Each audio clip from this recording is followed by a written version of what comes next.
Alright, hey, what's up guys? So I'm here with my friend Ashish here. This is his new 2005 Honda S2000. Do you want to say a few things about the car? Yeah, it has 80k miles. It's an AP2. It's nice. It's mostly stock. So what kind of mods do you actually have on there? I literally only have a roll cage and these seat belts. Yeah, as you can see, Takata harnesses. I think these are 3-point harnesses, right? Yep. And then there's a roll bar and these very interesting the wheels, yeah. tires. What brand are these? Auto Guard tires. Yeah, some off-brand. So definitely some no-name tires. It also has a K&N intake, right? Yep. So this is kind of like a surreal experience for me because, as a lot of you know, I recently sold my S2000, which was also an AP2, to buy obviously my NSX. So this is kind of like the first time I've driven an S2000 since I sold it.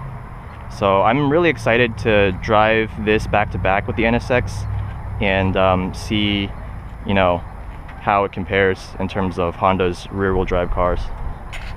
So without further ado, let's go for a drive. Yeah, so this car definitely feels a lot softer and more comfortable and less raw than my S2000, but that just mostly comes down to, one, the suspension, since this is on stock suspension, mine had coilovers, and two, the sound. Like even like 5th gear, 3000 RPM in my car was a little bit drony because of the exhaust I had on there. Alright, so first thing I'm noticing right off the bat is the steering is so much lighter and so much quicker than the NSX is. Like I never have to do an overhand turn, even in hairpins. I can always keep my hands at the grooves here. And it's really a lot lighter, so I don't have to muscle my way around in the hairpins either. And as much like feedback as the NSX's steering gives you, since it's manual steering, I definitely still prefer the feel of this one just because it's so much quicker.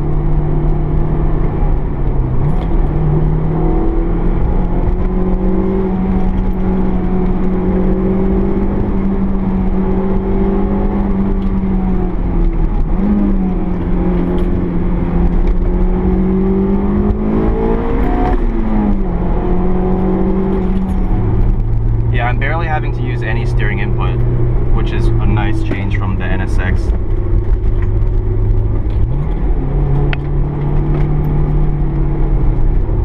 So in terms of performance, this car has the 2.2 liter motor that was introduced in 2004 for the US market. And that means it has the same horsepower as the AP1's 2 liter, so around 240 horsepower. But the torque is up about 12 foot-pounds to, I think, 162 foot-pounds.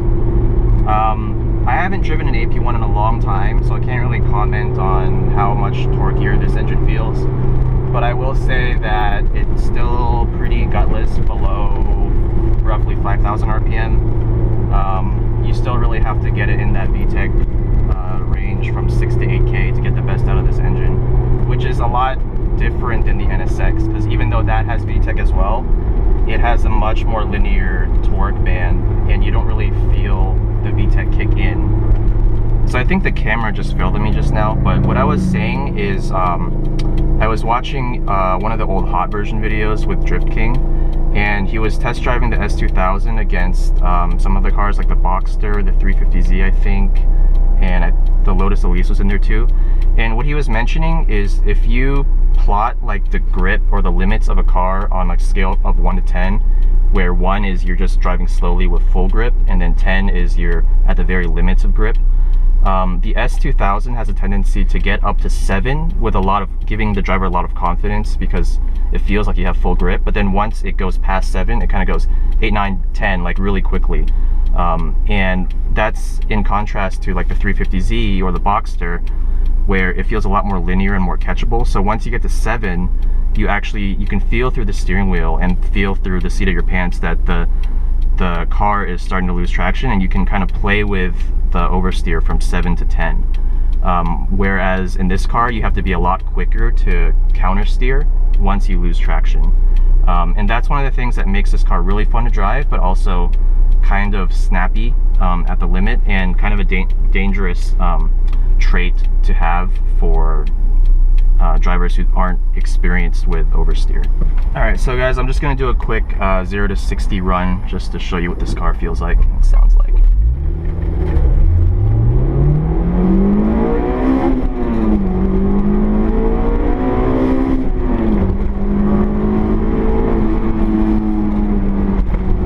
Okay, so it's definitely still a pretty quick car if you keep the revs high. It's not going to be as quick as something with a bigger motor like a 350Z or a Mustang GT or anything like that, but it does give you a really good sense of speed because you're sitting so low, and the engine is pretty loud even at stock, so it just gives the driver a really nice feeling of speed.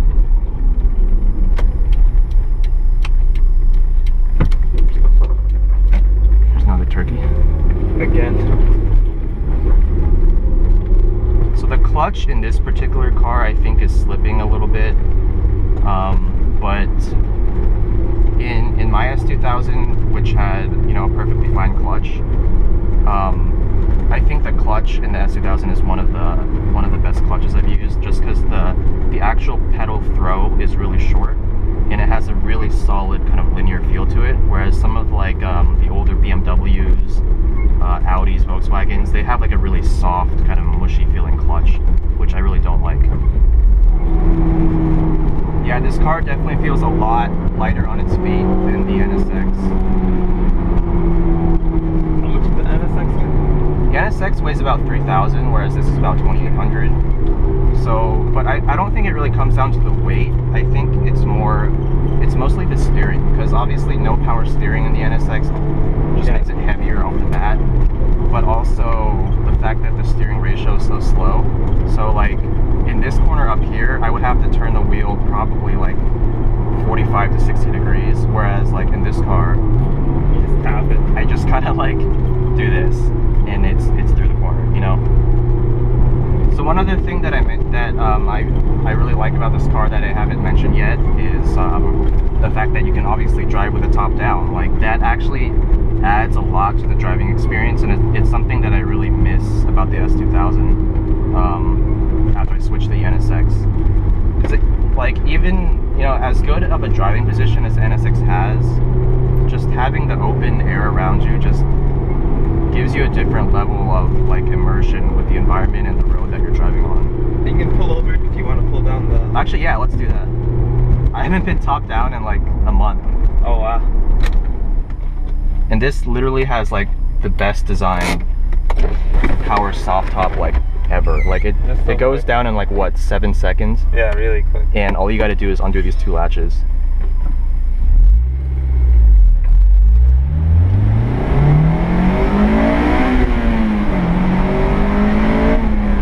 It's a lot more natural. It's so much nicer now. And the engine, you can just hear it that much better. You don't have the creaking from the hood. Yeah, you don't have the creaking from the hood. Because this car, in terms of the build quality, it's good. It's a Honda, but at the same time, there are like a lot of creaks and rattles that develop over time. And it's really noticeable when you have the top up and the windows up as well. So once you put the top down, all the weird sounds just go away, and it's just like the perfect driving experience.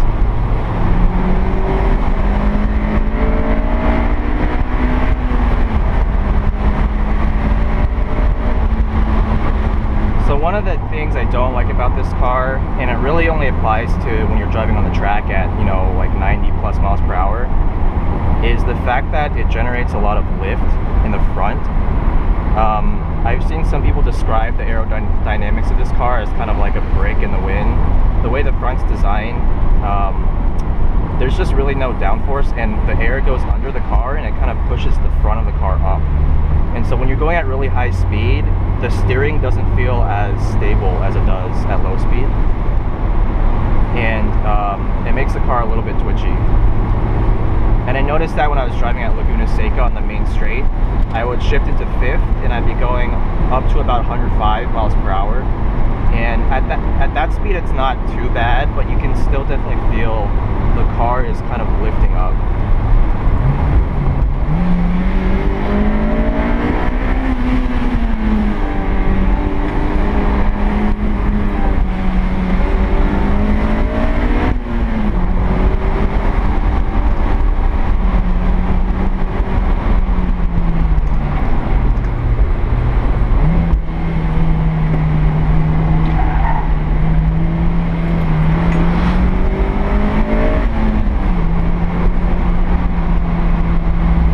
yeah, that was actually really a lot of fun driving an S2000 again. I definitely have to own one of these again at some point in my life for sure. You know, as much as I love the NSX, this car is just, it's definitely feels 15 years newer. And yeah, you can really tell. Yeah, it's a lot more fun to drive without doing any mods to it. All right, guys. So yeah, Ashish, thanks a lot for letting me drive your car. It's been kind of a surreal experience, actually, especially seeing them like next to each other now. The same guy who designed the NSX designed the S2000. He did, right? This is the last car that he designed, and like he oversaw the entire production of it, like from start to finish. Yeah, what a legend, that guy. But yeah, if you guys liked my video, please subscribe to my channel. I plan to try to make one video a week, depending on my schedule. But I do have a few more cars lined up for the next couple months, so please stay tuned. Thanks for watching. So, funny story, when I was trying to sell my S2000, I posted it on Craigslist, and I think within one day I got a text from this number, a local Bay Area number, and he wanted to come check out the car, and he had a few questions about it and whatnot. He didn't know that I posted my S2000 on Craigslist, right? Yeah. The Craigslist thing, and it said Laguna Seca, and then I was like, wait a minute. Yeah. Channel. Yeah, and then I had a link to one of my Laguna Seca videos on there, and then he watched it and he was like, oh shit, this is vented. And then later down the road, he told me that he was gonna offer me like, what, like 14.5 or 15K? Yeah, lowball. Yeah, lowball me, and I was just like, well, I'm glad we avoided that. But yeah, I'm really glad you got this car. Like, yeah, it's just fun. Definitely one of the cars that I think every like kind of beginning auto like car enthusiast should get to experience. Because car manufacturers are never going to make a car like this ever again, that's for sure. Unless the regulations get a lot less strict, which it's just not going to happen. I feel like they sort of tried with the FRS, but not really. The FRS is great, but the engine is just such a disappointment for me. It's 200 horsepower. 200 horsepower, and it's not necessarily that it's only 200. I mean, this only has 40 more. It has a lot less. Just the way it revs, it kind of has like a weird torque dip at like 4,000, and it doesn't rev this high, it doesn't sound this good. It sounds kind of like a lawnmower. That car with this engine, I think, would be epic. Oh yeah. One of the things that like one of my YouTube channel like subscriptions, one of the channels, what he says is that like once you've driven an S2000, you can never go back to the Miata. Yeah. The S2000 is just better in pretty much every way. So you were originally deciding between the E36 M3 and the S2000, right? Yeah, yeah. So what made you go with the AP2 instead of the E36 or the AP1? Well, I didn't care really if it was an AP1 or AP2. I just wanted one between 03 to 05. Okay. Because those are still the analog drive-by ones. Yeah, drive-by-wire. Yeah, and then on top of that, after 2003, they had all the problems in the AP1 taken care of. Right. And after 2006, it became electronic drive. Right, so I guess drive-by-wire is the 06 plus one, so this is just an actual throttle cable, right? Yeah, yeah. But what made you pick S2000 over E36? They did different things. The M3, I think, had more horsepower and higher like torque ratios and things like that. But its handling was a lot more worse. It was more stiff. It was almost like an American car. So you drove it, right? Yeah, yeah, I drove it. I drove 2 or 3. They were definitely heavier and they definitely felt faster. They just didn't feel like they handled as well. I don't think you could really toge well in an E36 M3. Yeah. So the weird thing about that car is at all the autocross events, they're really, really popular. In stock form, they're, like you said, they're not that great. They're kind of heavy. But if you put the right suspension and tires on it and do some lightening of the chassis, it becomes a really, really fast autocross car. Yeah. It was the first car that I rode in at an autocross where I wasn't driving myself, and the guy who was driving it was just insanely fast. He was on slick tires. Oh, okay. His car was fully set up for autocross, and it was just insanely fast in the corners. he would just crank the wheel and it would understeer a little bit, but it would just like go through those corners so fast without a hint of oversteer. But yeah, definitely the S2000 I think is the more sensible car in terms of reliability and cost of ownership. Yeah, less maintenance. Yeah, and just the fact that I think it's more fun to drive stock versus stock compared to the E36. I mean, the only caveat is that you only have 2 seats and a small trunk, but not really a big deal. The E36 is, I'd say, better for daily driving. Yeah. Like in traffic or on street driving. Yeah, definitely. But this is a lot more fun on open roads, on the freeway. Yeah, honestly, on a road like this car is still the most fun car that I've ever driven. I think the only thing that might beat this hands down is like a Lotus Elise, you know, but yeah, that's not in the same price range, and that thing is completely unbearable as a daily driver because it's so stiff and it's so small. It's exclusively. And it's a lot more exclusive. I think this is sort of like an in-between balance between a Lotus Elise and maybe like a Porsche Boxster. Because the Boxster is the best daily driver out of the 3 because it's more comfortable, it's heavier and softer suspension, better torque ratio. Better torque for sure, yeah. And then the Elise has, you know, very little power. You have to rev the crap out of it, and it's really stiff and really small. This is like a nice balance between those two, and it's obviously a lot